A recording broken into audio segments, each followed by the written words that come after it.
जय गुरुदेव।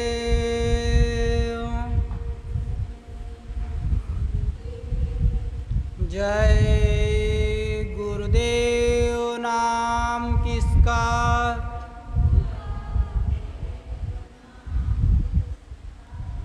प्रभु का पावन पवित्र नाम। जय गुरुदेव।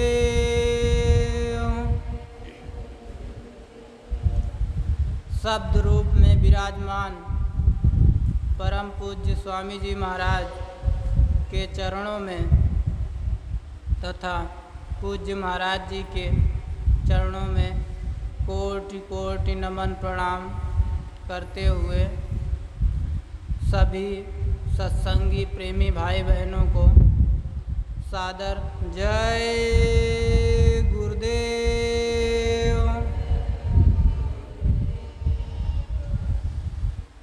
देखिए प्रेमी भाई बहनों, जिस संसार में हम लोग आज इस मनुष्य शरीर में बैठे हुए हैं, ये संसार अपना नहीं है। अपना संसार कहीं और है। ये मनुष्य शरीर अपने घर जाने के लिए मिला है। हमारे गुरु महाराज बताया करते थे, बच्चा ये मनुष्य शरीर जिन जिन को मिल गया है दोबारा नहीं मिलेगा। ये मनुष्य शरीर इसलिए मिला है, हम लोग इस मनुष्य शरीर से ही अपनी जीवात्मा को जगाकर उस परमात्मा का दर्शन करें और घर जाएं। जाएंगे कैसे, वो परमात्मा मिलेगा कैसे? जैसे हम लोगों के घर में छोटे बच्चे होते हैं तो हम लोग उनको शिक्षा देने के लिए स्कूल कॉलेज भेजते हैं, ऐसे ही हम लोग इस परमार्थिक रास्ता पे एक अबोध बालक हैं।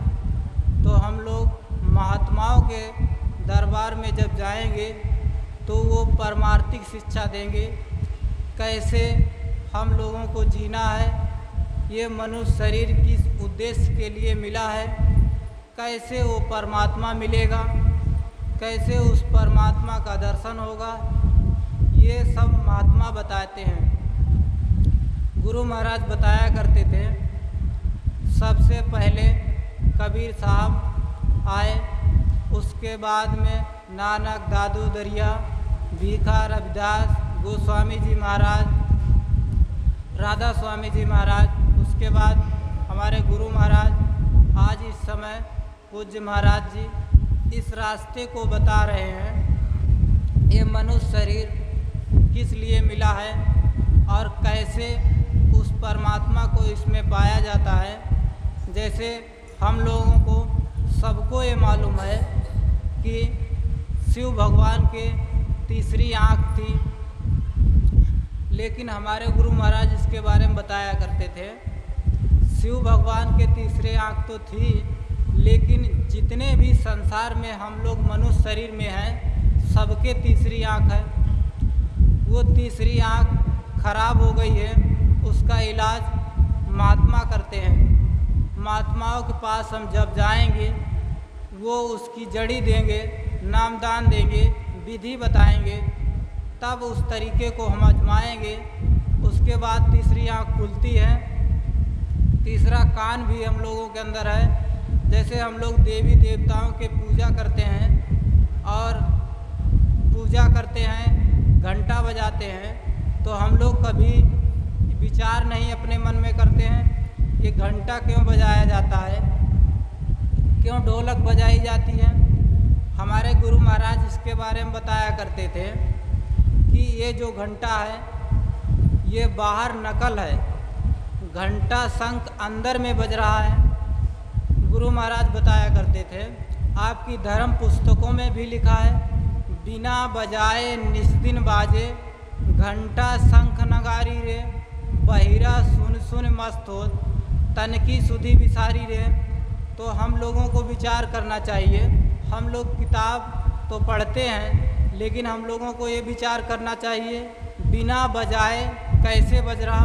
भाई हम लोग मंदिर में जाते हैं तो घंटे को बजाते हैं तभी तो बजता है, लेकिन उसमें लिखा है बिना बजाए निस्दिन बाजे। और बहरा सुन रहा है, मस्त हो रहा है। जब बहरा के कान ही नहीं तो सुन कैसे रहा? इन बातों पे हम लोग जब रामायण सुनते हैं, भागवत सुनते हैं, बस सुन लेते हैं, उस पे विचार नहीं करते हैं। अब जैसे हम लोग स्कूल कॉलेजों में जो टीचर पढ़ा रहे हैं और बस उनकी बातों को सुन लें और घर चले आएँ, तो हम क्या पास हो जाएंगे? नहीं पास होंगे, क्योंकि हमने सुन लिया, इधर से सुन लिया, उधर निकाल दिया। अरे भाई, जो सुनाया जा रहा उस पर विचार करिए, जो सुना रहा उससे पूछिए, भाई ये कैसे आप सुना रहे हैं, इसका मतलब क्या है? जैसे टीचर हर सवाल का अर्थ बताता है, इसका ये उत्तर आ रहा है, तो ऐसे जब महात्मा बताते हैं तो हर चीज़ का उनको उत्तर पता रहता है। लेकिन हम लोग महात्माओं के पास जाते ही नहीं, महात्मा खुद चलकर हम लोगों के पास जाते, फिर भी हम लोग उनकी बात नहीं मानते हैं। देखिए, हमारे गुरु महाराज गांव-गांव काफिला निकालते थे और घर घर जाके नामदान देते थे। बड़े बड़े काफिला लेके जाते, कहते आओ भाई प्रचार करवाते, सबको बुला लाओ, वो परमार्थिक दौलत दे दी जाए। हमारे गुरु महाराज सन 70 और 80 के दशक में भविष्यवाणी किए थे, ऐसी ऐसी बीमारी आएंगी, उनका कोई इलाज नहीं होगा, आगे समय में बहुत खराब होगा, कहीं पानी पानी हो जाएगा, कहीं आग निकलेगी, कहीं सूखा पड़ जाएगा। आज हम लोगों को ये देखने को मिल रहा है, जो जो हमारे गुरु महाराज ने भविष्यवाणी की है सब सामने आएंगी। इसका बचाव का सिर्फ एक ही उपाय है। गुरु महाराज कहते थे, उस परमात्मा का तुम सच्चा अगर भजन करने लगे तो तुम कहीं भी रहोगे तो तुम्हारी रक्षा होगी। भले ही तुम्हारे यहाँ भूकंप आने वाला है, लेकिन गुरु महाराज कहते थे, अगर बच्चा तुम भजन करते हो, तुम्हारे आसपास में कोई भजन नहीं करता है, तो वहाँ पर अगर कोई तकलीफ़ आने वाली है तो तुम्हारी रक्षा हो जाएगी। गुरु महाराज ने रक्षा बराबर गुरु महाराज बताया करते थे, कहीं भी रहोगे, अगर तुम भजन करते रहोगे, सच्चाई और ईमानदारी पे रहोगे। गुरु महाराज कहते थे, पहला उद्देश्य शाकाहारी अगर हम लोग हैं, किसी जीव जंतु को मार नहीं रहे तो हम लोगों को पाप नहीं लगता। अगर हम लोग बहुत से प्रेमी बहस करने लगते, कहते भाई देखिए पेड़ पौधों में जीव है, गुरु महाराज बताया करते थे, हाँ ये सही बात है, आपकी बात सही है, पेड़ पौधों में भी जीव है, लेकिन उस परमात्मा की तरफ से अधिकार दिया गया है। हमारे गुरु महाराज बताया करते थे, उस परमात्मा की तरफ से मांस खाने का उन लोगों को अधिकार है जिनके नाखून नुकीले हों और पैदा होने पर आंखें बंद हों और पानी को चाट कर पीते हों, उनको परमात्मा की तरफ से मांस खाने का अधिकार है। जिनके नाखून चौड़े हों, पानी को सींच कर पीते हों, पैदा होने पर तुरंत आँख खुल जाए, उनको परमात्मा की तरफ से मांस खाने का अधिकार नहीं है। उनके लिए तरह तरह की सब्जी बनाई है, उनको खाएं। अगर इनको खाते हैं तो इनमें कोई पाप नहीं लगता है। गुरु महाराज बताया करते थे, जैसे तुम पेड़ पौधों को काटते हो तो इनको कोई दर्द नहीं होता, जैसे हम लोग नाखून काटते हैं, बाल काटते हैं, तो इसी तरीके से हम लोगों को कोई दर्द नहीं होता। तो ऐसे ही ये पेड़ पौधे हैं, तो इनको जब काट के इनका फल तोड़ के खाते हैं तो इसका पाप नहीं लगता है। और अगर हम मुर्गा, बकरा, अंडा, शराब इनमें खाते हैं तो जैसे बकरे की गर्दन काट रहे तो उसको दर्द होता है, तो दर्द होता है तो जैसे हमारा दर्द, जैसे उनका दर्द। अरे भाई, हम लोगों के यहाँ कोई ख़त्म हो जाता है तो हम लोग जाते हैं मुर्दे को दफनाने, फिर सब लोग नहाते हैं। अरे भाई, हमारे यहाँ कोई ख़त्म हो गया तो उसको दफना के आ रहे, सब लोग नहा रहे, कह रहे भाई हम नापाक हो गए। अरे भाई, ये भी तो मुर्दा है, उसमें तुम रसोई में घर में पका के खा रहे, तो उसमें नहीं दोष लग रहा। इन्हीं बातों को हम लोगों को समझना चाहिए। जब हम लोग बारीकी से बात को पकड़ेंगे तो हम लोगों के समझ में आएगी। गुरु महाराज कहते थे, आप किसको मानते हैं? राम को मानते हैं, कृष्ण को मानते हैं, दुर्गे मैया को मानते हैं, मोहम्मद साहब को मानते हैं, नानक साहब को मानते हैं। अरे भाई किसी ने नहीं कहा तुम भाई शराब पियो, तुम मांस मछली खाओ। सबने शाकाहारी का प्रचार किया और कहा शाकाहारी रहोगे, दूसरी माँ बहनों को अपनी माँ बहन समझोगे, तभी उस परमात्मा की प्राप्ति हो सकती है, तभी वो तीसरा नेत्र खुलेगा। गुरु महाराज बताया करते थे भाई जब बच्चा मेहनत करता है, स्कूल कॉलेज में पढ़ता है, फिर घर में पढ़ता है, तब कहीं पास हो पाता है। इसी तरीके से अगर हम लोगों को गुरु महाराज ने दया करके उस नाम की दौलत को दिया है तो हम लोग उसको मेहनत करेंगे। भाई सुबह शाम तो आदेश ही है, सुबह 1 घंटा शाम को, 1 घंटा सुबह 1 घंटा शाम अगर हम लोग करते रहे और अपनी छोटी मोटी गलतियों भी करते रहे, फिर हम लोग कह रहे जीवात्मा नहीं जग रही, गुरु महाराज के दर्शन नहीं हो रहे, अनुभव भी नहीं हो रहा। अरे भाई होगा कहाँ से? जब हम लोग अपने आप को पहले पहचानेंगे, हम अपने आप को रोज़ जांचें परखें, हमारे अंदर कौन सी कमी हो गई, हमारे अंदर कौन सी गलती आ गई। रोज़ गुरु महाराज कहे रोज़ अपने गुरु से, सदगुरु से मांगो, जितने भी हमारे पाप कर्म हैं हमारे ऊपर रख दीजिए और बर्दाश्त करने की क्षमता दीजिए। बर्दाश्त करने की क्षमता गुरु से अपने मांगते रहिए, तो बर्दाश्त करने की क्षमता मिलती रहेगी तो धीरे धीरे पाप कर्म कट जाएंगे। जब पाप कर्म कट जाएंगे तो हम लोगों को धीरे धीरे अनुभव होने लगेगा। जब अनुभव होने लगेगा तब हम लोग अपने रास्ते पर सही से चलने लगेंगे। जब हम रोज़ रोज़ अभ्यास करेंगे, भाई घर में भी अभ्यास करेंगे, जो हम यहाँ सुमिरन ध्यान भजन सुबह शाम करते हैं उससे हम अधिक करेंगे, तभी हम लोगों को कुछ लाभ मिलेगा। अरे भाई सुबह शाम ये तो हाजिरी हो गई। गुरु महाराज कहते थे बच्चा जब स्कूल में पढ़ता है अगर उतने ही पढ़ा रहे तो कैसे पास होगा, कैसे उसकी डिवीज़न बनेगी। अगर हम लोग मान लें सुबह और शाम, अरे भाई सुबह से शाम तक छोटी छोटी हम लोगों की गलतियां हो जाती हैं, पाप और पुण्य बन जाते हैं, लेकिन हम लोगों को पता नहीं लगता है। तो जब हम शाम को 1 घंटा भजन करते हैं तो उसकी झाड़ू सफाई हो जाती है।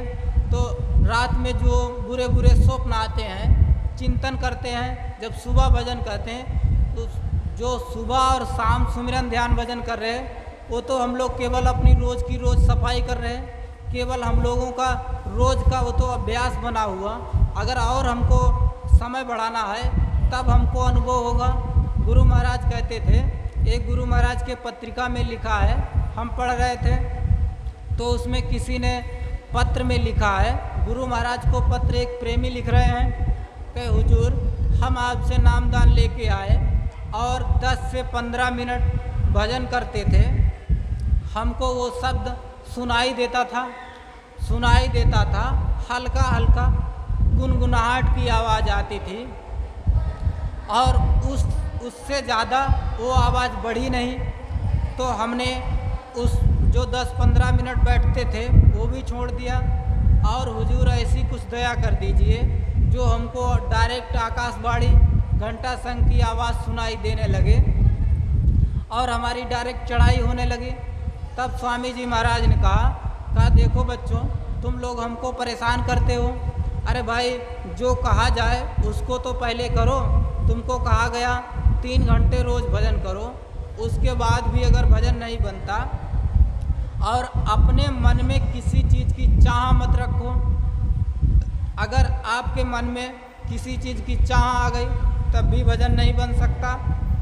मान लो हम भजन कर रहे हैं और कह रहे भाई हम गाड़ी खरीद लें, हमारा मकान बन जाए, और हम भजन भी कर रहे हैं, मन ही मन किसी चीज़ की आस्था लगाए बैठे हैं, तब हम लोगों को भजन नहीं बन सकता।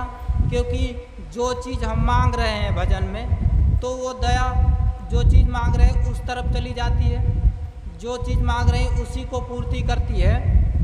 अगर हम सारी दुनिया के सामानों को किसी को नहीं मांगे, भाई हमको आपके दर्शन करना है, हे गुरु महाराज आप दया कर दीजिए, सिर्फ हमें आपके दर्शन ही चाहिए और हमको संसार में कुछ नहीं चाहिए, तब हम ऐसे अगर आस लगाएंगे और मेहनत करेंगे तब गुरु महाराज आकर के दर्शन देंगे, दया करेंगे।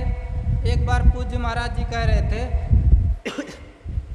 जब हम लोग सांसारिक दौलत मांगते हैं, अगर वो चीज़ नहीं मिलती तो हम लोग रोने लगते हैं। कोई हम लोग संसार में किसी चीज़ की, मान लो नौकरी नहीं लगी, बच्चे पढ़ाई कर रहे हैं, नौकरी नहीं लगी, अरे किसी का घर नहीं बना, कोई कुछ हो गया तो हम लोग तुरंत रोने लगते हैं, आंसू झलकाते हैं, भाई हम असफलता हो गई।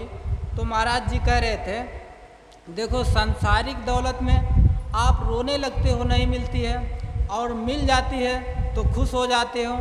तो परमात्मा मूर्ख नहीं है, ऊपर से बैठ के देखता है, कहते हैं भाई बच्चा माया की छाया में खेल रहा है, इसको माया की छाया मिल जाती है तो हंसने लगता है, अगर नहीं मिलती है तो रोने लगता है। इसको हमारे दर्शन की कोई चाह नहीं, तो वो परमात्मा क्या करता है, चुपचाप बैठा देखता रहता है, कुछ नहीं करता है। कहते भाई माया की छाया में खेल रहा है, इसको खेलने दो। अब हम लोग भजन भी कर रहे और सांसारिक दौलत भी मांग रहे और समय भी नहीं बढ़ा रहे, तब कह रहे गुरु महाराज की दया नहीं हो रही। अरे भाई हम लोग सुमिरन ध्यान भजन करने बैठते हैं, 10 मिनट करे मोबाइल निकाल ले, मोबाइल चलाने लगे। तो ये सब चीज़ें हम लोग अपने आप को जांचें।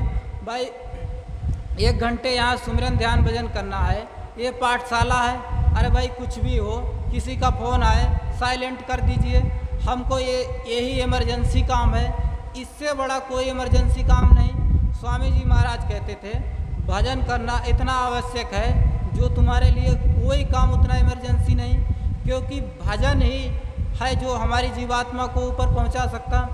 ऐसा कोई काम कौन सा है जो उससे भी इमरजेंसी ज़्यादा है। तो हम लोग जब आए यहाँ, जब बैठते हैं भजन में, मंदिर में बैठे, मान लो 10 मिनट हो गया तो ये सोचते कितनी जल्दी ये बोल दें जय गुरुदेव, कितनी जल्दी उठा दिया जाए, वहाँ से उठ के बाहर बैठ जाते, बाहर से बैठे अंदर बैठ जाते, यही हम लोग करते रहते हैं। अरे भाई अपनी हम कमी को अगर सुधार लें, अपनी कमी अगर अपने आप में महसूस करें तब उसका जल्दी फ़ायदा होगा। अगर दूसरा कोई कमी बताता है तब उसका जल्दी साइड इफ़ेक्ट नहीं पड़ता है।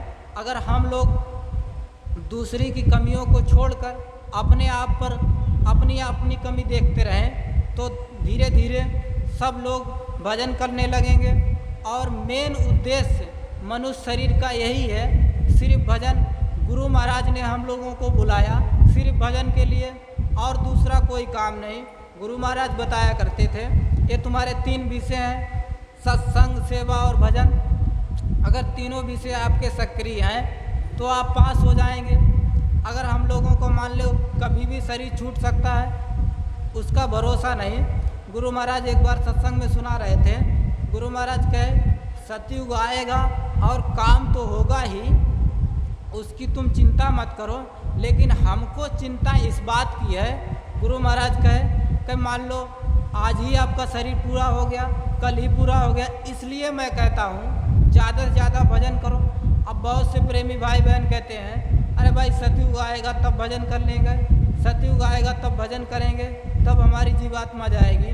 अरे सतयुग आएगा ठीक है, लेकिन हम लोगों को रास्ता मिला है तो हम अभी मेहनत करें, अभी ना क्यों ना चले जाएं। गुरु महाराज ने कहा तुमको जड़ी दे दी है, तुम जितनी जल्दी मेहनत कर लो उतनी जल्दी चले जाओ, उसमें किसी का सहारा नहीं लेना। गुरु महाराज ने कहा यहाँ आया करो, हमको देखा करो और अपने आप को देखो, तभी आप भजन कर सकते। मान लो यहाँ आए किसी को कमी देखने लगे तब आप सक्सेस नहीं हो पाएंगे। आप किसी को भी मत देखिए, क्योंकि सबका कर्म अलग अलग है। गुरु महाराज कहते थे कर्म फांस छूटे नहीं, खेती करो उपाय। मान लो उनका जो कर्म है वो यहाँ जो आए तो उनको तो कर्म भोगना ही पड़ेगा। गुरु महाराज कहते थे कि बच्चा तुम लोगों के घर में कोई बीमारी परेशानी आ जाती है, तुम लोग मांगने लगते हो। एक प्रेमी थे तो उन्होंने उनके कोई रिश्तेदार का ऑपरेशन होने वाला था, तो उन्होंने गुरु महाराज से प्रार्थना की, हे हुजूर दया कर दीजिए ऑपरेशन ना हो। तो उनका ऑपरेशन नहीं हुआ। जब वो सत्संग में गए, मथुरा गए, तो गुरु महाराज ने कहा तुम्हारे घर में बच्चा कोई बीमार हो जाता है, किसी का ऑपरेशन होना है, किसी की आँख बनना है, तो तुम लोग चिल्लाने लगते हो, कहते हुजूर दया कर दीजिए, ये ऑपरेशन ना हो, दया कर दीजिए।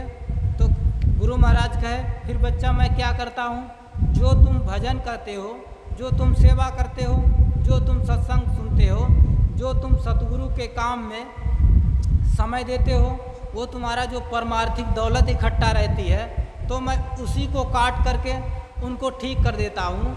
अगर तुम ऐसे ही अपनी दौलत को लुटाते रहे तो अंतिम समय में खाली जाओगे। मान लो हम लोग भजन कर रहे हैं, अरे भाई किसी के लिए मांग लिया तो तुम्हारी जो दौलत थी उसके पास चली गई, अब तुम तो खाली हो गए, शरीर छूटा, तुम्हारा हिसाब होगा, तुम्हारे पास दौलत नहीं, फिर जाओ फिर जन्मों मरो। अरे भाई जब हमारी दौलत होगी, मान लो जैसे संसारिक एक उदाहरण ले लीजिए, जैसे हम कहीं बाहर कमाई करने गए हैं, मान लो 20,000 रुपये मिल रहे, धीरे धीरे कमाई करके 1,00,000 2,00,000 जमा किए और कोई मांग लिया तो आपने उनको दे दिया, क्या तुम अपना घर बनाओगे, कहाँ रहोगे? तो इसी तरीके से परमार्थिक दौलत है, जब हम लोगों की इकट्ठा होती रहे तो हम लोग किसी के लिए कोई चीज़ मत मांगे, सिर्फ एक ही चीज़ मांगे, हुजूर दया कर दीजिए, दोबारा हमको इस सृष्टि में ना आना पड़े, हमको इसी बार पार ले चलिए, हम यहाँ से बहुत दुखी हैं। गुरु महाराज कहे एक ही चीज़ बस मांगा करो, अपने गुरु को मांगा करो, गुरु के दर्शन मांगा करो और भवसागर पार होने की बराबर प्रार्थना किया करो। अगर तुम लोग सांसारिक दौलत मांगने लगते हो तो वही पूरी करने लगते हैं। आपने हमने अनुभव किया होगा, मान लो हम लोगों को कोई चीज़ की ज़रूरत पड़ता है, हे पूज्य महाराज जी इस चीज़ की दया कर दीजिए, तो तुरंत पूरी हो जाती। छोटी छोटी चीज़ें हैं, सतगुरु अगर आपने मन में भी इच्छा की तो तुरंत उसको पूरी करते हैं। यहाँ पर एक बार पूज्य महाराज जी दर्शन दे रहे थे, तो वहाँ बहुत सी माताएं बहनें उनके पास आईं और लाइन लगा के पूछने लगी, कोई कहे हमारे घुटने में दर्द है, कोई कहे हमारे कमर में दर्द है। तो गुरु पूज्य महाराज जी एक एक करके सबको दवाई बताते जा रहे हैं, कोई कहे अपने हिसाब से ये कर लीजिए, ये कर लीजिए, ठीक हो जाओगे। लगभग 5-6 लोगों को बताया और वहाँ लाइन लगी है बस पूछने की, कोई ये बताए, कोई कुछ मांग रहा। तो पूज्य महाराज जी ने कहा देखिए ये दुख और सुख का संसार है, अगर 4 दिन सुख आया है तो 4 दिन दुख भी आएगा, अगर 4 दिन दुख आया है तो 4 दिन सुख भी आएगा, ये दुख सुख का संसार है। गुरु महाराज कहा करते थे अगर तुम भजन करते रहोगे, सेवा करते रहोगे, तब धीरे धीरे तुम्हारी तकलीफ़ें ख़त्म हो जाएंगी। अगर तकलीफ़ें आएंगी भी उनको तुमको बर्दाश्त करने की क्षमता बन जाएगी। अगर आप भजन कर रहे हैं, मान लो कोई तकलीफ़ आई तो आपको ये लगेगा भाई हमारा इस कर्म का ये फल है, हम भोग रहे हैं, तो आसानी से वो कट जाता है। अगर हम भजन नहीं कर रहे हैं, सेवा नहीं कर रहे हैं, गुरु के काम में समय नहीं दे रहे हैं, तब हम उस चीज़ को बर्दाश्त नहीं कर पाएंगे, चिल्लाने लगेंगे, हे हुजूर दया कर दीजिए, ये ठीक कर दीजिए। अगर पूज्य महाराज जी के पास कोई चीज़ मांगने गए, अगर वो बोले ना तो हम लोग समझ लेते हैं ये सुन नहीं पाए, वो सब कुछ सुनते हैं, सब कुछ सुनते हैं, वो अपनी मौज में रहते हैं। एक बार हमारे हरदोई ज़िले की एक माता जी, पूज्य महाराज जी यहीं पर दर्शन दे रहे थे, तो माता जी गई पूछी जा करके, बच्चा मांगने के लिए पूछ रही थी, उनके बच्चे नहीं हो रहे थे, तो पूज्य महाराज जी कुछ बोले नहीं, तो उन्होंने सोचा ये सुन नहीं पाए, तो वो दूसरे दिन हमसे कहें कि बात करवा दीजिए। हम कहें यहाँ कोई पैरवी नहीं चलती है, सतगुरु हैं, उनसे कोई भी बात कर सकता है, आप जाइए डायरेक्ट बात कर लीजिए। जब गई वो माता जी गई तो महाराज जी से फिर वही बात कही, तो महाराज जी कहें कल तो आपने कहा था, तो चुप हो गई माता जी। तो पूज्य महाराज जी कहे, इतना तेज से कहे कल तो आपने कहा था, तो चुप हो गए, कहे हाँ कल कहा था, कहे बस ठीक है। तो जब कोई बात हम पूज्य महाराज जी के पास जाते हैं कहने, तो वो सब सुनते हैं, अब वो उनको देना है या नहीं देना है उनके ऊपर है, हम लोग उसके लायक हैं कि नहीं हैं। तो हम लोगों को ये बात समझना चाहिए। बस एक ही चीज़ हम अपने सद्गुरु से मांगे, इस भवसागर से पार कर दीजिए, दोबारा इसमें जन्म ना लेने पड़े और हमारा जन्म मरण की बीमारी छूट जाए। देखिए, इन्हीं शब्दों के साथ हम अपनी वाणी को विराम दे रहे हैं। अगर हमारे कहने और सुनने में कोई गलती हो गई हो तो हमको छोटा भाई समझकर क्षमा कर दीजिएगा, क्योंकि अभी हम बहुत छोटे हैं। जय गुरुदेव। सभी प्रेमी भाई मिलकर एक साथ आरती प्रार्थना करेंगे। विनय करो मैं दो कर जोर, सतगुरु द्वार तुम्हारे, बिन घृत दीप आरती साजू, दो अखियन मझधार, भाव सहित नित बैठ झरोखे, जो हत प्रीतम प्यारे, पग धुन सुनाऊं श्रवण ही अपन, मन के काज विसार, जागी सुरत पियत चरणामृत, पियत पियत होई न्यारे, घंटा शंख मृदंग सरंगी, बंसी बीन सुनार।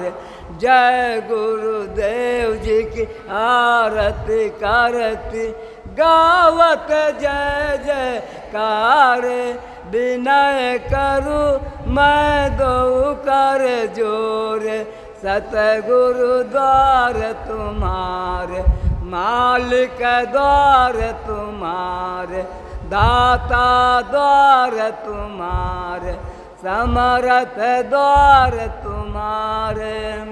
जय गुरुदेव। बाबा जय गुरुदेव जी महाराज का कहना है, शाकाहारी रहना है, बाबा जी की अर्जी है, आगे आपकी मर्जी है। पूज्य महाराज जी की प्रार्थना है, हाथ जोड़ कर विनय हमारी हो जाए सब शाकाहारी। जय